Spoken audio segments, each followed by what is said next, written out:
कल्पना कर लो, हमारे यहाँ पानी भरपूर है, पर जब साबुन लगाकर आंखों के ऊपर झाग हो जाता है शरीर में और बाथरूम में पानी खत्म हो जाए नल में से, उस समय स्थिति क्या होती है? आप बाथरूम में बैठे हैं, आपने पेट साफ किया है और पानी खत्म हो गया नल में, उस समय क्या स्थिति होती है दिमाग की? बस उतना ही समझ लो, पानी के बगैर क्या क्या होगा।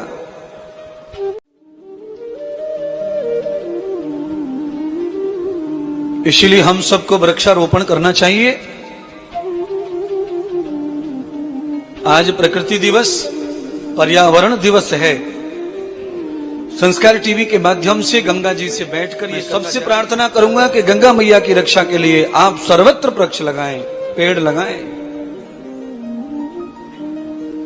उत्तराखंड में सबसे ज्यादा, इसीलिए पानी भी पवित्र है।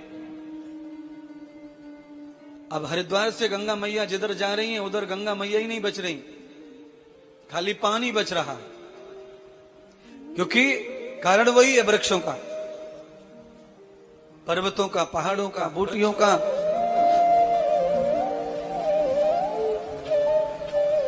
तो परमात्मा आपकी बुद्धि को ऐसा कर दे कि आपको पेड़ों से प्रेम हो जाए, वृक्षों से प्रेम हो जाए। कहते हैं कि एक महान पुत्र पैदा होने का जो सौभाग्य है, पेड़ लगाकर उसकी रक्षा करके उसे बड़ा कर दिया तो 100 पुत्रों का फल प्राप्त होता है एक पेड़ को लगाने से। हो सकता है एक पुत्र तुम्हारा भी कल्याण न कर सके, पर जो तुमने पेड़ लगाया है वो लाखों लाखों लोगों का कल्याण करेगा।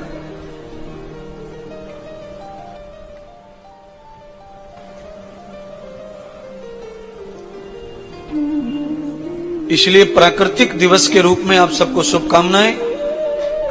और ये देश पर्वतों का देश है, ऋषियों का देश है, गंगा का देश है, ये ऋषि मुनियों की संस्कृति का देश है, संत महात्माओं का देश है,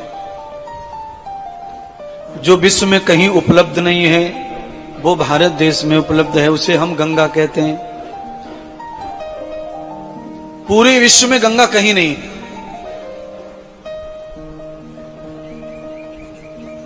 अच्छा, गंगा कहीं नहीं है तो संस्कृति भी कहीं नहीं है।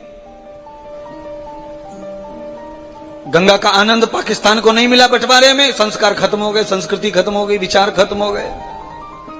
गंगा का आनंद अफगानिस्तान को, बांग्लादेश को नहीं मिला बंटवारे में, इसलिए संस्कार बिगड़ गए। मानव पैदा हो रहे हैं पर संस्कार नहीं है। इस भारत में गंगा है तो संस्कार है। गंगा चली जाएंगी, गंगा मिट जाएंगी तो आप भी वही हो जाएंगे जिनके लिए मैं कह रहा हूं। तो भाई मैं चाहूंगा नहीं कि आप ऐसा हो। चिल्लाने चूकने में जो भी है वो यही है कि कैसे भी करके हम अपने आप को सुरक्षित करें, अपनी परंपराओं को सुरक्षित करें, ऋषि महर्षियों के तप जप को सुरक्षित करें। और वो कब होगा? जब गंगा सुरक्षित होगी तब होगा। रामनवमी आती है,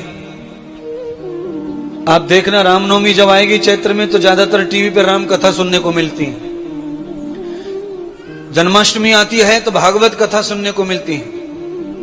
गणेश चतुर्थी आती है तो गणेश महिमा सुनने को मिलती है।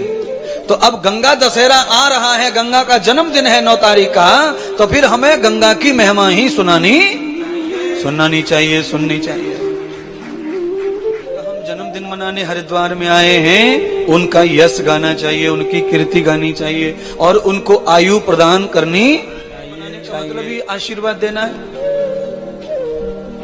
किसी के साथ में खुशी आनंद शेयर करना, मतलब उसको आयु देना, प्रसन्न देना।